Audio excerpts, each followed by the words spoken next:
It started. How these things do.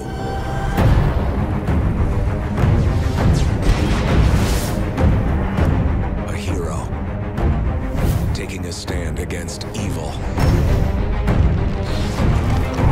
But there's always something worse out there.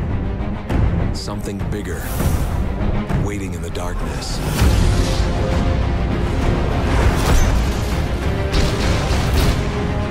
And so the hero finds allies. They may have challenges. They may be far from home. And their past may follow them wherever they go. But when faced with true evil, real heroes are on the front line, assembling something larger than any of us could ever imagine. E a gente veio aqui para mais um dia de BGS, mais um dia de entrevistas. Hoje a gente está falando com Samuel Delaney. Ele é o produtor do Marvel Avengers, que está exposto aqui na feira, um jogo muito divertido. Well, first of all, how are you, man? I'm good, thank you. How are you? I'm great. It's a pleasure to have you on our show, really.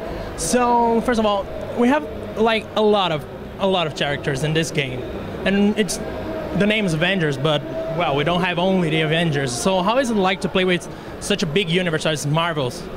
It's great. I mean, working with Marvel is always a treat. I mean, we're big fans ourselves at the studio, so when we get to work with a license like Avengers, we always want to put as much as we can in. So as you mentioned, we've got the main Avengers characters, but then on top of that, we've got over 100 new characters that we're going to put into Avengers from the comics and the films. So there's a lot to go in.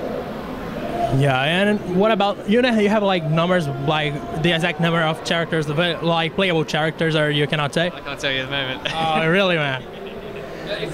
It's a lot. Yeah, I mean, the last game was 200 and there's over 200 characters in the last one. We obviously want to do a lot better than the next one. It always improves. So.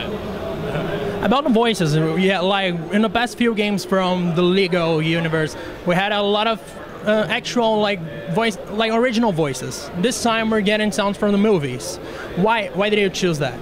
Well, we're retelling the story, and it's good to use the actual voices because people will relate back to the film, understand what we're trying to tell in the story, but we're going to tell it in our own way through the eyes of LEGO. So we don't use all of the lines from the films. We pick what we need, and we put our own spin on the story. So, for example, there's a funny bit where Bruce Banner and Tony Stark are going to put Jarvis into Vision, but instead of Vision, you see a pig instead. So. Yeah, actually, I was thinking here, a lot of LEGO games, they have like really funny moments. Is this one of those games where we can laugh a lot, or is it like more like an action game? No, we're all about having fun, injecting humor. I mean, there's another scene where Hulk is taking on an alien from outer space, and he's taking a selfie while he's taking on this huge monster. We're all about having fun, injecting our humor. It's what we do best.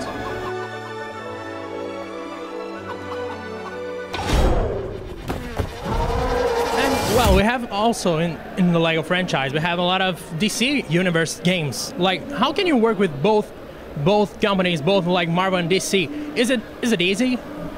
Yeah, for us, because we're massive fans of each franchise. And when it comes to just dedicating to one, it's we work closely with Marvel, with LEGO, and we just make sure that we do the right job. Because at the end of the day, we want to make the best product for the Marvel fans. Because if we didn't make something right, I'm sure we will hear about it. So we want to do we just want to do the best job. Have you ever thought about doing a Marvel versus DC crossover? At the moment, we just concentrate on one. So we're just doing Avengers at the moment. So. Yeah. How much freedom do you have to like do this game based on? I know it's based on the movies, but how much freedom you have to create new things, like escaping a little from the movie storyline?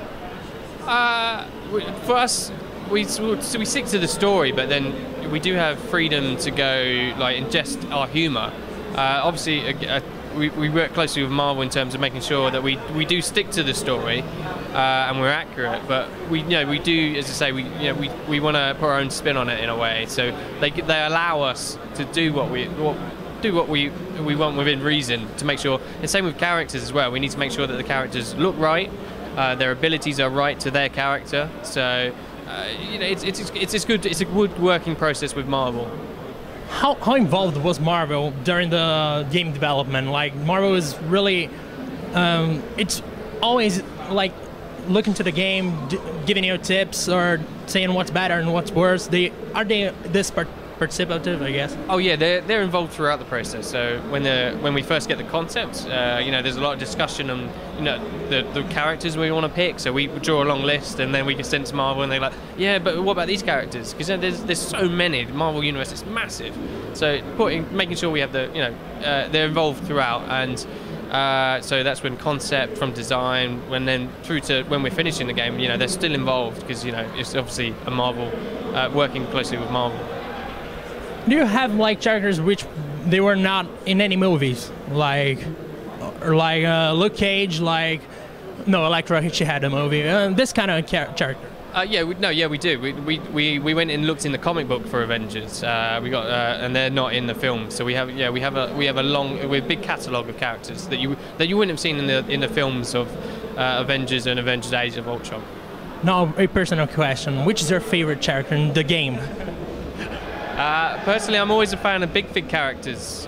So Hulk is one of my favourites, and the fact that you can change into Bruce Banner and then back to the Hulk again. And in this game, he has the ability to do a massive jump.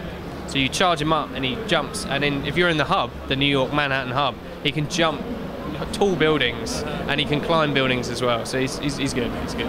How about the process of changing a character like that? Like you have Bruce Banner and Hulk on the same character. Like, is it easy to program this kind of thing? There are challenges to it, and it's more to do with the actual animation. And the guys at Travis Styles do a great job with that in terms of, because we also have guidelines with Lego as well in terms of how we display a Lego model and how we animate him. But yeah, there are challenges, but you know, it's good because it just looks, when you look at a Lego minifigure, you get no qualms with that. You know, it's really good. It's exciting to see a little minifigure and make him come to life. Yeah, I guess that's all, man. And I thank you for your time, really. Thank you. Bom, esse foi o Samuel Delaney. A gente volta com mais entrevistas daqui a pouco aqui na BGS.